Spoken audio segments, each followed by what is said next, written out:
thanks for the invite. Harvey, my job is not to make predictions about the future. I'm trying to figure out what's going on in the present, and that's difficult enough as it is. Okay, so what I'm going to do, I'm going to just have a look at what's going on with politics internationally to understand what's going on with, more or less, what's going on with politics internationally. There are some interesting things happening. Secondly, I'm going to have a look at the international economy, see where the world economy finds itself, because that affects the South African economy. And then, of course, South African politics and the South African economy, or the lack thereof. And then one or two industries that I really like, that I would like to share with you as well. Okay, so let's get going with what's going on internationally. I think, as we all know, there are a couple of new conflict points internationally. The most obvious one is currently what is happening in Ukraine, for instance. I've got some insights in what is going on there, I think. I've been there. I was in Russia last year, and that was a bit of an experience. But I think it's fair to say that the conflict in Ukraine is likely to go on for a very long time. So expect the conflict in Ukraine to go on for a long, long time. It may even escalate in something really nasty. It may even lead to a nuclear conflict. It may even lead to a new global or a world war, which I'm very concerned about. But I think the most likely scenario is for this conflict to go on for a long time. The effect of that will be that it will be disruptive on commodity prices, things like, for example, certain agricultural soft commodity prices, and also on energy prices. So expect the oil price to be quite volatile over time.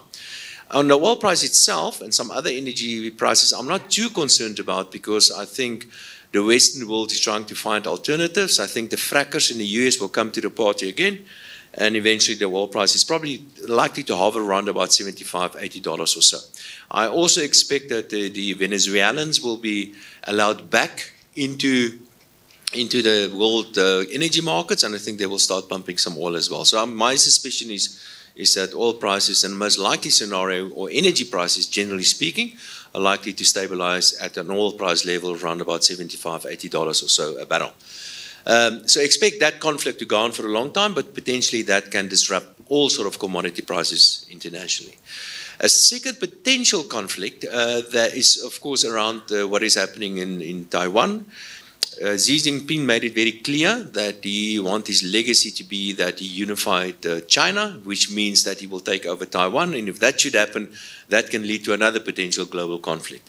I think, according to most recent research that I've read, is that the Americans reckon that it might happen within the next 5 years or so, and that in itself will be quite disruptive to world commodity prices and energy, well, to oil prices and financial markets as well. Maybe to one or two comments about certain economies globally. In the case of the Russian economy is actually doing much better than expected previously. The Russian economy expanded probably around about 2% or so last year. We're waiting for the final figures. And I think the Russians are quite good in evading a lot of these sanctions that are being imposed on them by the Western world. In fact, they're running a huge current account surplus at the moment, in excess of 10% of their GDP. And that is because they're, quite ironically, exporting more oil, more energy. Many of those sanctions that have been imposed on the Russians, they are getting around those. And remember, there are basically two issues. The one is to get stuff in and out of your country. That's one problem. And the other one is to get money in and out of your country. And I think the Western world made a huge mistake by kicking the Russians off the SWIFT system, because simply what happened is that they now joined the Chinese, and they started trading in some other currencies like the renminbi, for example. The renminbi at the moment is the second most traded currency in Russia at the moment. So the Russian economy is doing not too badly. I don't think it's going to go on for much longer. I think the Russian economy is slowly going to grind to an end, or grind to a much slower rate of economic growth, because sanctions, especially on certain sophisticated things like chips and so on, is likely to have a negative impact on the Russian economy over time. The Chinese economy, a couple of things happening there.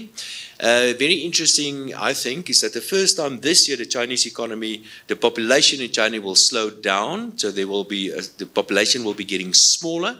The first time since 1960, and expect economic growth in China over the next couple of decades to slow down to more reasonable rate of economic growth, 3-4% perhaps, somewhere there.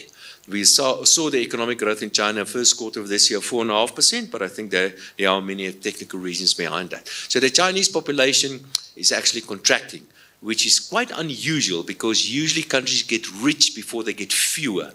And there are one or two exceptions, like the Chinese is one, but that's because of previous policies. And another exception is the Russians themselves. Their population is getting much, much smaller, quite fast. And that, of course, will weigh on economic growth in Russia as well. And the reason why the Russian economy, why the Russian population is getting smaller, there are many reasons. One is that people are simply immigrating. Another reason is they drink too much. That's a very important reason. Maybe just a few comments about the Indian economy. The Indian population this year will be bigger than the Chinese population, the first time ever. And if there's one economy that I really like, it's the Indians. I think the Indian economy is going to be the growth engine of world economic growth for the next couple of years. One or two other economies that I can just mention, the European economy is slowing down quite a lot. I don't think they're going to dip into a recession, but economic growth much, much slower there. And then, of course, the British economy is in a very deep recession already. When the American economy is just a miracle economy. They keep on increasing interest rates, but despite that, the Americans just keep on creating more and more jobs. And the Fed in the US will keep on increasing interest rates until one or two things break. Either they will stop increasing jobs, in other words, creating jobs in the US, or inflation will come down substantially. One of those things must happen before they start slowing down on interest rate increases in the US. In the meantime, something else broke, and that's the banks. Some of the banks in the US are in deep trouble, but I'm not too concerned about the banking or financial crisis. But clearly, some of the weaker banks globally are falling over. Like, for example, Credit Suisse as well. But Credit Suisse is not necessarily because of high interest rates, but simply because of bad management in the case of Credit Suisse. But some of the other banks, like, for example, Silicon Valley Bank, certainly fell over because of the increase in interest rates there. So what is happening globally is that we saw this increase in inflation because of reasons like, for example, the invasion of Ukraine, but some other reasons as well. The world economy came out of COVID.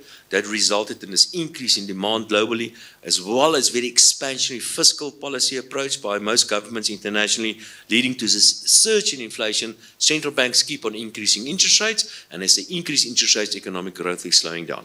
But I think the worst is probably behind us from a global perspective. I think the Americans might increase interest rates another 25 bips or so, but we're probably very close to or at the end of this tightening cycle from monetary policy internationally. So that's where we found ourselves, the South African economy. Okay, let's talk about a little bit about the South Africa and the South African economy. First, about politics a little bit. We've got a government in South Africa that's caused immense damage to the South African economy. It's basically impossible to calculate the damage that was caused by the ANC government. Now, why is that so? I think there are many reasons for that, but a very important reason is because of the ideology of the ANC government, or then the lack of the ideology. I think the ANC government, they are supposed to be nominally a socialist, left-leaning kind of government with a lot of influence from a South African Communist Party. So I think if you ask them about ideology, they will probably call themselves a socialist movement. But in reality, is that there are only a few real ideologues in the ANC. Now, the real ideologues are people like Ibrahim Patel, Pravin Gordhan, and guys like, they are real ideologues. They really are bleeding heart communists. The rest of them are just incompetent or thieves. So what happens is that the government, like, for example, politicians like, for example, Pravin Gordhan, he will put a plan together to save South African Airways, as an example. He will follow the socialist handbook, put everything together. And I've studied communism. I've got a bit of an idea how they do things. They run things by committees. And if there's one thing that's very dangerous, it's a committee of economists. And that's what they do. And that's the reason why the Soviet Union came to an end. And that's what Pravin Gordhan did. For 10 times, they would turn around plans at South African Airways. And for 10 times, he did not succeed in doing that. And the reason is because he compiled this plan, he put the money behind it, they give it to a committee, and they give it to his comrades to implement, and they simply squander or steal the money. That's what happened. So South African Airways came to an end. And that's the nature of the South African government. We've got a government that is, there are few ideologues, but for the rest, they are mostly incompetent or simply are a bunch of criminals. So what is going to happen, and by the way, I think we've got an exceptionally weak president as well. Look at the last cabinet, the shuffle that the president announced. Nothing really changed in that. And in a way, we've got a double cabinet today. We've got the official cabinet, and then we've got a double cabinet where the president actually announces a number of positions where he tries to, like, for example, the new electricity minister, where he tries to bring the important stuff closer to himself. He's trying to create a cabinet within a cabinet. So what's going to happen in the next election? I think South Africa is in a very dangerous place as far as politics are concerned. We are in a transition phase as far as politics are concerned. We are in a process of getting rid of the ANC. So this is the beginning of the end of the ANC. Next year's election, I think chances are quite good that we could see the ANC losing a majority. I think the most likely scenario is for the ANC to get between 45 and 50%. Which means that they can form a coalition with the smaller political parties, some of the smaller political parties, just pushing them over 50%. That's the most likely scenario. So we will still have the ANC in government for a couple of years thereafter, but that's probably going to be the beginning of the end of the ANC. There is a possibility of the ANC just getting over 50%, of course, that's always there, but my feel is that they're going to get less than 50%. There's a possibility of them getting 45 to, say, 40 to 45%. If that is the case, then your next president is probably going to be Paul Masachile, and your next deputy president is probably going to be Julius Malema, just by the way. So that certainly is a possibility. If the ANC gets less than 40%, then there's a possibility of the other opposition parties putting a coalition government together. I doubt that is going to happen. So the most likely scenario, more of the ANC for longer, but be at the beginning of the end of the ANC. Now, I've spoken to international investors and local investors. I do that quite a lot. And they've pointed out a lot of risks in South Africa. We know the risks: crime, lack of electricity, crumbling infrastructure. We know all those risks. But recently I've picked up something that I haven't picked up previously, and investors are getting worried about political risk in South Africa as well. So we are in a process of getting into something new politically, and that process in itself is going to be quite disruptive. And so be ready for some political sparks over perhaps the next couple of years. Now look at the South African economy. I just want to touch on a little bit on the fiscal accounts, and then I want to sort of see if I can slot in some of the energy, especially Eskom numbers, into that as well. Now let me give you just a bit of a background. Currently the fiscal debt in South Africa, that's what the Minister of Finance is responsible for. And I must tell you, I was quite impressed with the Minister of Finance. I think he's the best guy that the ANC can offer at the moment. But recently he's been trying to playing around with certain of the numbers. Unfortunately, we caught him out, and I'm going to share some of those numbers with you. All right. So currently the fiscal debt as a percentage of GDP is just over 70% of GDP. Now that is what the Minister of Finance is responsible for. The state-owned enterprises, I call them the parasitals, their total outstanding debt is about 450 billion or so in total, of which 420 billion is at Eskom. Most of that debt is guaranteed by the Minister of Finance. So if you add that debt to the existing 70% of GDP, then the actual debt to GDP currently is in excess of 80% of GDP. That's the real debt to GDP. But, and there are a couple of buts here, so let's just unpack some of these buts. So that's a debt situation at the moment. So what's going to happen over the next couple of years or so? According to the Minister of Finance, the fiscal deficit in the current financial year is not going to be a primary deficit, it's going to be a primary surplus. But he's lying. It is not going to be a primary surplus, it's going to be a primary deficit still. Because he forgot, he's budgeting for a fiscal deficit of 4% of GDP, but he forgot to add the amount of money that he's going to transfer to Eskom to his fiscal deficit, which he should. According to the IMF, it should be added to the fiscal deficit. And if you do that, then the actual fiscal deficit in the current financial year is probably going to be, if you adjust for that specific transfer to Eskom, then the debt to GDP will be in excess of 5% of GDP.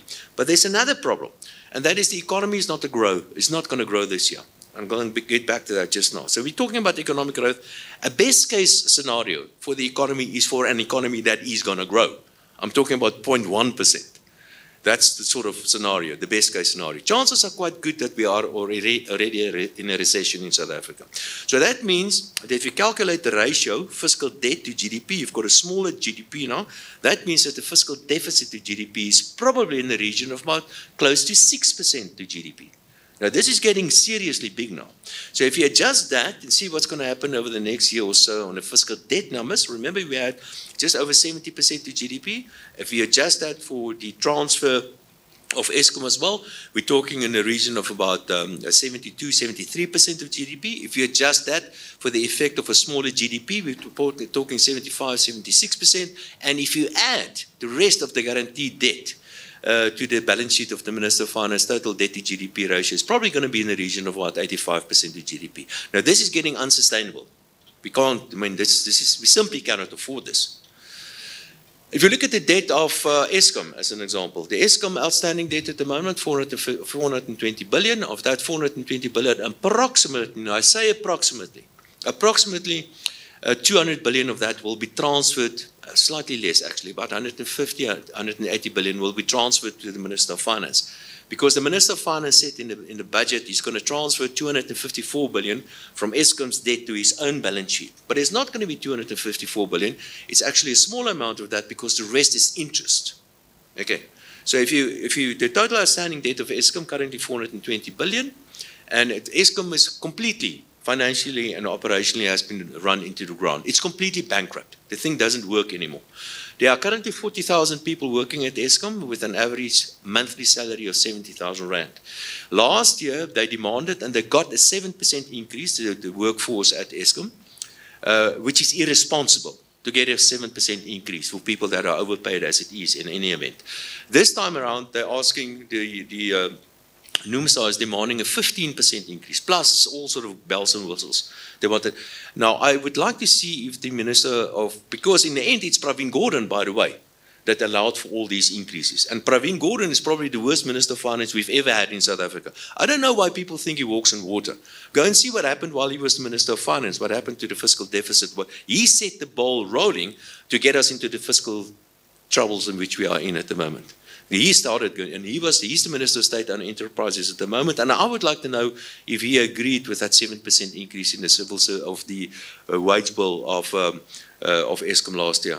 I suspect he did, because he approved the previous unrealistic increases for civil servants as well. So is he going to get a 15% increase this time around? I don't know. The point is, the interesting thing is, and this in a way is quite ironic, is that we are privatizing everything in South Africa. Everything is being privatized. I mean, we've got a government, a developmental government, they call themselves comrades and all sort of silly childish things, but this same government is privatizing more things than what Margaret Thatcher ever could do. And they're not doing it because they changed policy, they're simply doing it because they are doing what they are doing and they're trying to run things that they cannot run. And what's probably going to happen to Eskom is what's already happened to South African Airways. South African Airways simply came to an end. It just died. I don't think the castle deal is going to go ahead anyway. We're waiting for information. And it's like everything else, it takes forever. The same is currently happening to the post office. It's just coming to an end. It's just dying. It's under provisional liquidation at the moment. Maybe they're going to give it a couple of extra billion rands or whatever, waste more money. South African Airways wants another 3 billion rand or whatever. They're probably going to get it, I just don't know. The same is going to happen to Eskom. Eskom is simply going to come to an end. It's just going to come to an end. The only part that I think will survive at Eskom will be the transmission network. The transmission network is the only thing that's a natural monopoly. It makes sense for the state to keep that in any event. But for the rest, it's just going to come to an end. Like South African Airways, like the post office, like the local authorities, like most of the other state-owned enterprises. Having a look at economic growth in South Africa, now I did say that I expect economic growth around about 0. It's not only me, it's the IMF, it's the South African Reserve Bank. They all expect economic growth of 0.1, 0.2, 0.3%. I suspect that we are already in a recession, depending on your definition of a recession. If your definition of a recession is 2 negative quarters, then we might be in a recession already. Last quarter last year was a negative. First quarter this year could be another negative. Looking at the mining figures and the manufacturing figures and so on, it seems to me as if this first quarter this year is going to be in a negative as well, pushing South Africa in a so-called technical recession. But of course, there are many other definitions for a recession. One definition is that the economy is growing below potential, for example, or where people are getting poorer, for example. Those are all definitions for a recession. And if you follow one of those definitions, then we've been in a recession for 10 years in South Africa already. So I do a lot of comparisons. with South Africa, comparing South Africa to the world, comparing South Africa to Sub-Sahara Africa, and on all sort of variables. And just about on all variables, South Africa is falling behind, or really backward places, like, for example, many countries in Sub-Sahara Africa are catching up with South Africa. We are falling behind very, very far. And even places like Sub-Sahara Africa is catching up with us. It's not only bad news, there are some good news stories as well. Now, one very good news story is about electricity. I've done a calculation in 2007. I'm going to try to bear with me for the moment. In 2007, assume you've got 100 units of electricity, and that 100 units of electricity could produce 100 units of the economy. So you produce 100 units of GDP with 100 units of electricity in 2007. Today, or last year, for 100 units of electricity, Eskom electricity, today we produce 135 units of GDP. So in a way, we improved our electricity productivity quite dramatically in South Africa. Of course, it's not only the improvement in efficiency of electricity use, it is also people generating their own electricity, making use of their own electricity. So that's the point I want to make all the time. Eskom is just going to come to an end because we're using a third less of Eskom today than in 2007, and that trend will simply continue. Of course, it's highly disruptive to the economy. I've calculated with load shedding at roundabout levels 1, 2, and 3, the economy cannot grow faster than 1.5%. Today, we're lucky if we see anything below 6, load shedding level of around about 6. Load shedding level around about 6 means that the economy cannot grow at 1%. And that's why economic growth is going to be stuck somewhere below 1% or so. In an environment where the population is growing by about 1.2% or so. We're making it easy to understand why we're getting poorer, because electricity is a major constraint on the South African economy. But not only electricity, things like, for example, lack of infrastructure, the railroads collapsing and everything that goes with that. But the silver lining certainly is we're using electricity much more efficiently today. One or two other things. I think the press in South Africa is very independent. That's a good thing. Keep it like that. The press in South Africa is doing an excellent job. Something else, I think the senior judges in South Africa, especially the Chief Justice, I think that was an excellent appointment. Chief Justice Zondo, he proved himself to be an independent judge. He's doing an excellent job. That's without a doubt. That's a big silver lining in South Africa. And something else is the South African Central Bank. The Reserve Bank is doing a very good job. Lesetja Kganyago, he started relatively early in the cycle of increasing interest rates, trying to squeeze inflation out of the system. The last inflation number, 7.1%, was a bit of a shocker.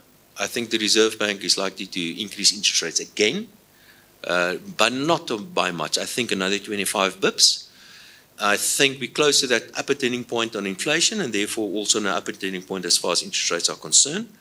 The Reserve Bank is battling to get not only inflation down, but inflation expectations down as well. Lesetja Kganyago made it clear that he wants a lower inflation target, which is a good thing. And hopefully there will be, eventually we will accept lower inflation targets. But here's the problem. We've got the fiscal accounts, the Minister of Finance, and he's spending far too much money. We must spend less money. Just by the way, do you know 30 million people, 30 million people get an income from the state every month out of a population of 62 million. I mean, this is just not sustainable. It is completely unsustainable. But anyway, so the Minister of Finance is spending more than 6% of GDP.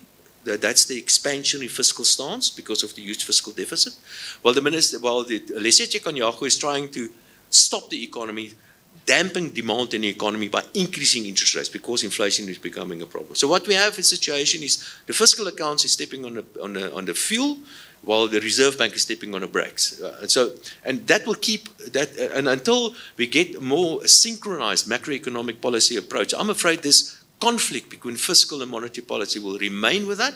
And I think also that eventually politicians will start putting more and more pressure on the Reserve Bank to let go a little bit on inflation. Because if you let go on inflation, then in real terms, state debt as GDP starts coming down. Let me repeat that. So if you let go on inflation, then prices keep on going up, but debt remains constant in nominal terms, but the economy gets bigger in nominal terms, which means that the ratio will start coming down. Doesn't mean we're getting better off. It simply means that the ratio comes down. So the pressure, the political pressure on the Reserve Bank will increase over the next couple of years because the Minister of Finance is simply politically not in a position to cut back on state spending. So expect things like nationalization of the Reserve Bank. We're hearing that already, a dual mandate for the Reserve Bank and all that sort of nonsense. Okay, so that's where we find ourselves in South Africa at the moment. One or two industries that I like, that I would like to share with you, a few industries that I really like. Now the first one, I'm going to leave agriculture as one of those, but I'm going to leave that for last. Let me just mention one or two other industries, and this is from a global. It's not necessarily South African perspective. It's from a macroeconomic, from a global perspective. One industry that I really like is education. I think education is going to change, and it's going to change quite dramatically. There are amazing investment opportunities in education. In future, education is going to be shorter courses. You can chop and change your courses that you want to follow.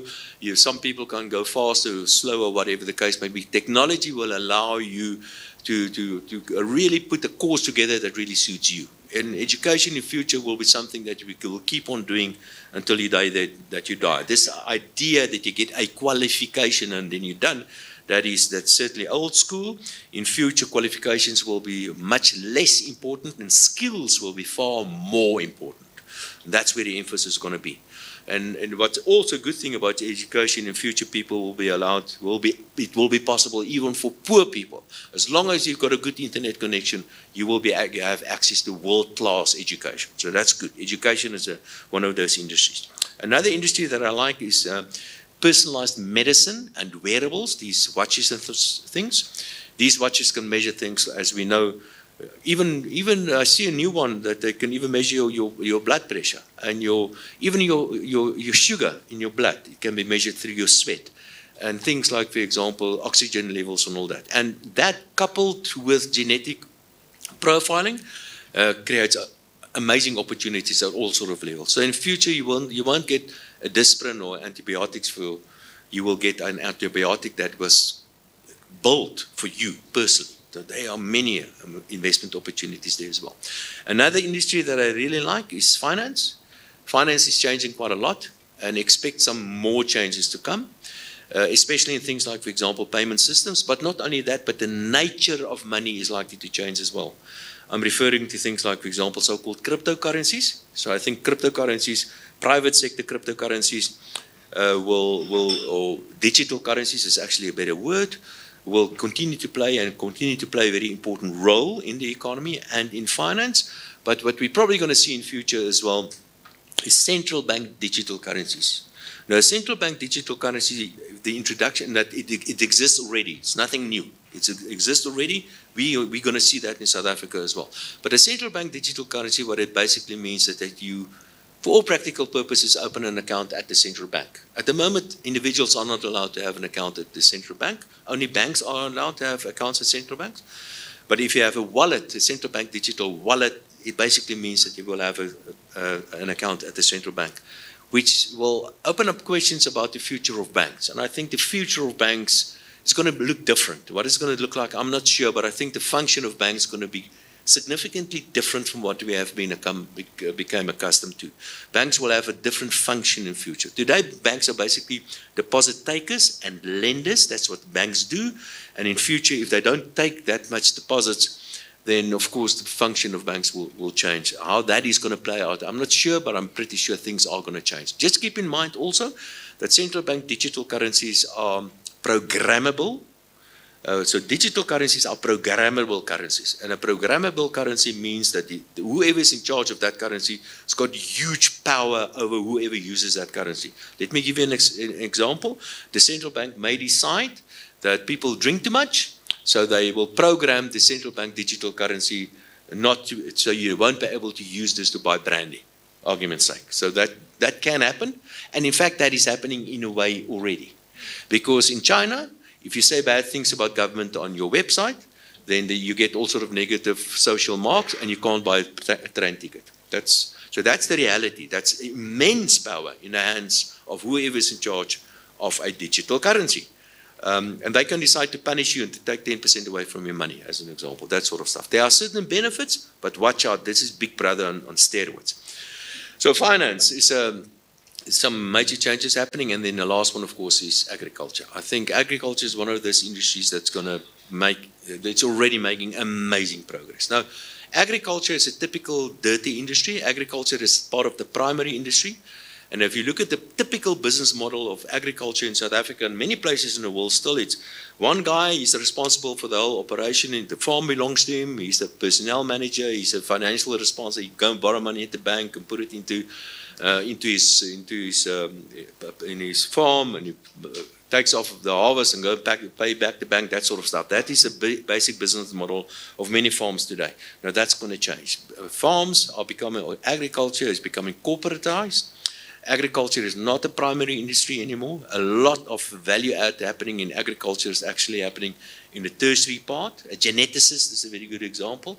Geneticists, geneticists, what's a plural of geneticists? Geneticists, they work at universities, what they basically do, they analyze the genome of a living organism and they email it to each other. They digitize life in a way. So that is typically a tertiary kind of activity. So the point about agriculture, because of amazing technological changes, I think agriculture is becoming more mainstream, and much of agriculture today is actually becoming part of the tertiary industry, more of the digitizable part of the economy and more service-orientated as well. And that's where politicians and many farmers are actually making a mistake, because this emotional thing about land, and land is not where the real value lies. The real value is what you do with the land. That's really what matters. And then I think I'm done.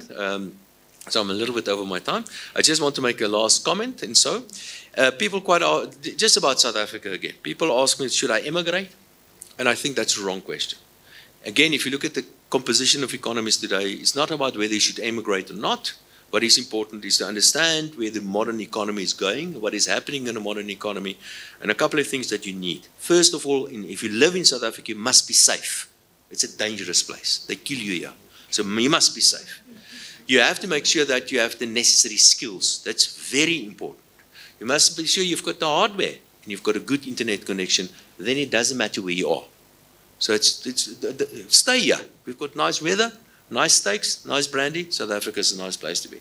And then two final points is that make sure that if you look at your personal finances, make sure you diversify your personal finances and make sure that you take a significant part of your portfolio abroad for many reasons, not because only of South Africa, but there are more opportunities internationally. And then the last very important comment, do not break any laws, but make sure you pay as little tax as possible. Thank you. Thank you for listening to me.